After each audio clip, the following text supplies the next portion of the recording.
जब देश आपदा में था, मुसीबत में था, उसी समय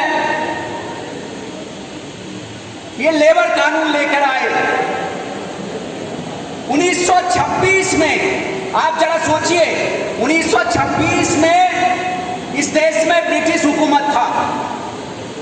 अंग्रेजों ने अपने गुलाम देश के मजदूरों को जो ट्रेड यूनियन का अधिकार दिया था, इस मोदी सरकार ने उसे भी छीन लिया और वो पाइपलाइन में है। पूरी दुनिया में, पूरी दुनिया के मजदूरों के लंबे संघर्ष के बाद, सैकड़ों शहादत के बाद जो 8 घंटा का काम का अधिकार मिला, उस काम के अधिकार को इस सरकार ने छीन लिया। आज कई जगह मजदूरों को 10 घंटा, 12 घंटा, 14 घंटा तक काम करना पड़ता है। एक तरफ देश को संकट में धकेला, मुसीबत में धकेला, आपदा में धकेला, और दूसरी तरफ इस देश ने पिछले 70-75 सालों में जो कुछ भी हासिल किया, इस देश ने आजादी के आंदोलन में देश की जो सबसे बड़ी उपलब्धि बाबा साहब के नेतृत्व में हमें संविधान मिला, जो हमें शिक्षित होने का, संगठित होने का, संघर्ष करने का अधिकार देता है, उस संविधान को हमने छीनने का कोशिश किया। और लगातार ये सारे के सारे कानून संविधान को ताक पे रखकर लाए जा रहे थे। उसी लॉकडाउन के दौरान रेलवे सहित इस देश के लगभग 2 दर्जन जो रत्न कंपनियां थी, उन सारे कंपनियों को नीलामी के बाजार में रखा। आप जान लीजिए, भारतीय रेल से हिंदुस्तान की जनता का सिर्फ यातायात का रिश्ता नहीं है, हिंदुस्तान के करोड़ों करोड़ नौजवानों के सपनों को भारतीय रेल होता है। क्योंकि रेलवे में हर साल 30 से 40 हजार नौजवानों को रोजगार मिलता था। ये सरकार जब से आई है, रोजगार नहीं मिला। एक फॉर वैकेंसी आया, उसका अभी तक रिजल्ट नहीं आया, दूसरे का अभी तक इम्तिहान नहीं हुआ, और लगभग 1000 करोड़ फॉर्म भरवाने के नाम पे सरकार ने अपने खजाने में जमा कर लिया। इसके साथ साथ जो हमारे करोड़ों करोड़ नौजवान नौकरियों के लिए इम्तिहान देने एक शहर से दूसरे शहर जाते हैं, आप जरा सोचिए, जबलपुर स्टेशन का बिकते ही प्लेटफॉर्म टिकट का किराया 2 घंटे का 50 रुपया हो गया। पुणे स्टेशन बिकते ही प्लेटफॉर्म टिकट के 2 घंटे का किराया 50 रुपया हो गया। तो उन करोड़ों करोड़ नौजवान के बारे में सोचिए जो इम्तिहान देने, सेनाओं के अलग अलग संस्थाओं में बहाली के लिए 200-150 रुपये का टिकट लेके या एडमिट कार्ड साथ में रख के इम्तिहान देने जाते थे, रात प्लेटफॉर्म पे बिताते थे और अगले दिन इम्तिहान देके शाम में उतली ट्रेन से लौटते थे। उनके लिए आपने क्या किया? अब वो नौजवान सपना भी नहीं देख सकता, क्योंकि आप तेजस ट्रेन चला रहे हैं जिसका किराया दिल्ली से लखनऊ का 1000, 1500, 2000, 2500 तक किराया है। अब जरा सोचिए, वही ट्रेन बनारस तक आए, वही ट्रेन कटिहार जाए, गुवाहाटी जाए, कलकत्ता जाए, तो उसका किराया क्या होगा? और प्लेटफॉर्म पे सोने का किराया आपने महंगे होटल से भी ज्यादा कर दिया। तो ये जो करोड़ों करोड़ नौजवान सपना देखते हैं, जिनकी कई कई पीढ़ियों ने सपना देकर 10वीं 12वीं पास किए, उन नौजवानों का क्या होगा? उनके सपनों का क्या होगा? एक कहावत था, घर में कभी झगड़ा होता था तो घर के सदस्य कहते थे कि क्या तो हम प्लेटफॉर्म पे चले जाएं। मतलब रेलवे का प्लेटफॉर्म किसी भी व्यक्ति के लिए हमेशा खुला रहता है, कोई भी जाके वहां रात बिता सकता है, कोई भी रोजी रोटी का कुछ साधन कमा सकता है।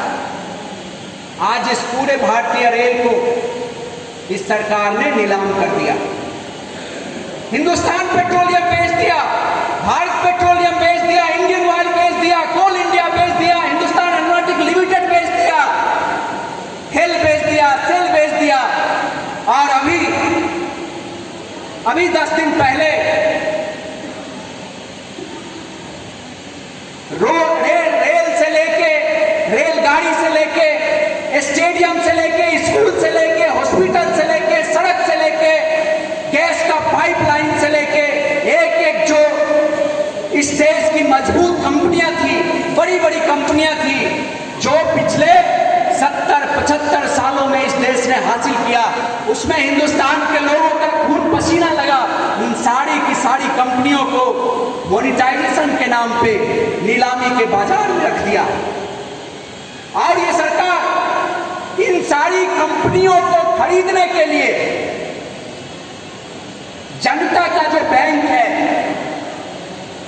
जो सरकारी बैंक है, उनसे कर्जा भी दे रही है। इसीलिए मैंने कहा कि ये दौर बहुत ही खास दौर है और इस मुल्क की जो सच्चाई है, उस सच्चाई को जनता के सामने, जनता के बीच ले जाने की जिम्मेदारी जिस मीडिया पे थी, वो मीडिया आज सरकार के गोदी में बैठी हुई है। इसीलिए हम नौजवानों का ऐसे माहौल में, ऐसे समय में हमारी जिम्मेदारी और भी बढ़ जाती है कि इस मुल्क की जो सच्चाई है, इस मुल्क पे, हमारी उपलब्धियों पे, हमारे अधिकारों पे जो हमले हैं, उन एक एक हमलों को जनता के बीच ले जाएं। और ये कौन लोग कर रहे हैं? ये लोग अपने आप को देशभक्त कहते हैं। आजादी के आंदोलन में जिनकी कोई भूमिका नहीं है, आजादी के आंदोलन में लोग शहीद हो रहे थे, उनका नेतृत्व कर रहे थे, जेल जा रहे थे, उनके खिलाफ ये लोग गवाहियां दे रहे थे। अंग्रेजों के पेंशन पे पलने वाले ये लोग आज जब सत्ता में आए हैं तो पूरे मुल्क को बेचने का साजिश, पूरे देश को नीलामी की मंडी बना देने की साजिश कर रहे हैं। और इनकलाबी नौजवान सभा इसे कतई नहीं होने देगा। और ये उत्तर प्रदेश, बनारस में जो नरेंद्र मोदी का संसदीय क्षेत्र भी है, यहां से इस बात का ऐलान करने आए हैं, आपसे अपील करने आए हैं। आज देश जब बेरोजगारी के सबसे चरम दौर में है, आजादी से लेकर अब तक इतनी बुरी स्थिति नहीं थी रोजगार की, उस दौर में मीडिया क्या कर रहा है? आप मीडिया का देखें तो 90%, 95%, 98%, 99% जो टीवी पे डिबेट हुए हैं वो अफगानिस्तान पे हुए। और ये मीडिया, ये डिबेट कौन लोग करवा रहे हैं? आप एक एग्जाम्पल से समझ सकते हैं। उमर खालिद का मामला जब कोर्ट में जज ने पूछा, कोर्ट ने पूछा कि आप किस आधार पे इन पे आतंकवाद की धारा आपने लगाई, तो पुलिस ने कहा कि जी हमारे पास तो कुछ नहीं है, हम न्यूज 18 और टाइम्स नाउ जो वीडियो दिखा रहे थे उसके आधार पे हमने लगा दिया। इन टीवी वालों से पूछा गया तो इन्होंने कहा कि हमें तो बीजेपी का आईटी सेल ने दिया, हमने चला दिया। तो ये बीजेपी वाले, ये आरएसएस वाले, ये आईटी सेल वाले जो अफगानिस्तान पे बहस चला रहे हैं, वो हिंदुस्तान में क्या कर रहे हैं? हिंदुस्तान में वो ठीक वही काम कर रहे हैं आम लोगों का। अभी हमने देखा इसी उत्तर प्रदेश में, उत्तर प्रदेश में हाथरस में क्या हुआ, ये इनके हिंदुस्तान का मॉडल है, जान लीजिए। ये ऐसा हिंदुस्तान बनाना चाहते हैं और यही लोग अफगानिस्तान पे बहस करवा रहे हैं और इनके आका दोहा में जाके तालिबान से बातचीत कर रहे हैं। और यूपी में आपने क्या किया? हाथरस में मनीषा वाल्मीकि के साथ बलात्कार हुआ, उसकी जीभ काट ली गई, रीढ़ की हड्डियां तोड़ दी गई, थाने में एफआईआर नहीं हुआ, 7 दिन के बाद एफआईआर हुआ तो सही धारा नहीं लगाया गया, हॉस्पिटल में इलाज नहीं हुआ, लड़की की मौत हो गई और मौत के बाद बंदूक के नोक पे रात के अंधेरे में आपने लाश को जला दिया, परिवार वालों को लाश नहीं दिया। इसीलिए अफगानिस्तान पे बात करने का आपका कोई नैतिक हक नहीं है। आप हिंदुस्तान को भी अफगानिस्तान और तालिबान जैसा बनना चाहते हैं। आप अभी देख लीजिए इस देश में इनका 2 इस तरह का मॉडल है।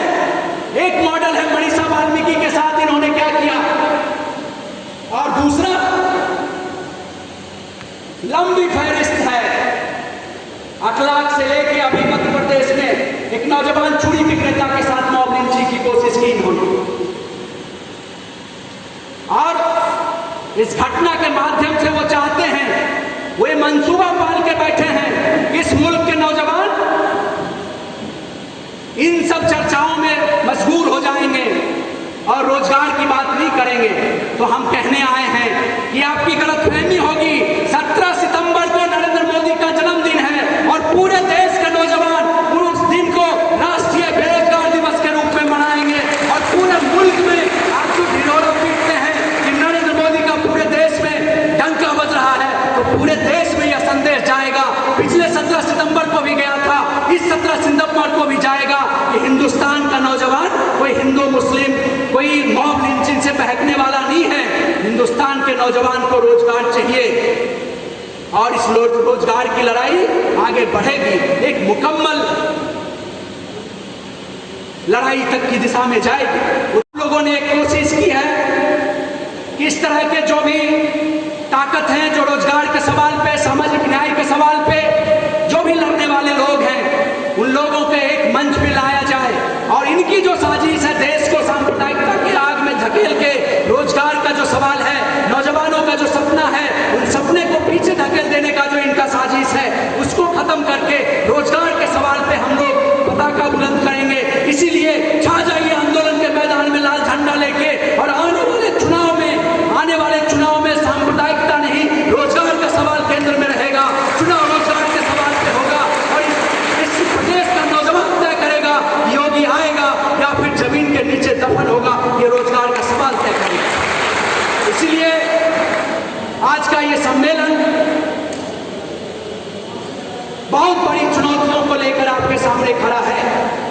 आपको ये तय करना है कि ये जो उत्तर प्रदेश के सामने, उत्तर प्रदेश के नौजवानों की तरफ देश के जो करोड़ों करोड़ नौजवान निगाहें लगाए बैठे हैं कि उत्तर प्रदेश में चुनाव है, उत्तर प्रदेश में नौजवानों का लड़ने का एक इतिहास रहा है, यह अशफाक बिस्मिल का प्रदेश है। पूरे देश के नौजवान आपकी तरफ निगाहें लगाकर बैठे हैं, इसीलिए आपके सामने ये बड़ी चुनौती है। हम उम्मीद करते हैं कि आने वाले समय में आपके सामने जो चुनौती है, उस चुनौती को लेते हुए उत्तर प्रदेश के अंदर या तो रोजगार आएगा या योगी जाएगा, इस नारे को आप लोग बुलंद करेंगे, इस नारे के साथ आप लोग आंदोलन के मैदान में जाएंगे। दिल्ली के सरहदों पे 9 महीने से हमारे किसान साथी बैठे थे। जसवीर जी हमारे बीच में हैं, उस आंदोलन की नेता। और अभी मुजफ्फरनगर ने एक पूरे दुनिया को एक संदेश दिया कि 2013 में उसी धरती पे आपने हिंदू मुस्लिम करके पूरे देश का फिजा बदल के आपने सांप्रदायिक करने की कोशिश की। किसान आंदोलन ने उसी मुजफ्फरनगर में जाके फिर से इस मुल्क का फिजा बदला कि हिंदुस्तान के अंदर नौजवान और किसान सांप्रदायिकता के आग में देश को जाने नहीं देंगे, देश को बचाएंगे और किसान और नौजवान मिलकर इस मुल्क को बचाएंगे। इसलिए आपकी तरफ से, इनकलाबी नौजवान सभा की तरफ से हमारे बीच जो कॉमरेड जसवीर कौर जी आए हुए हैं,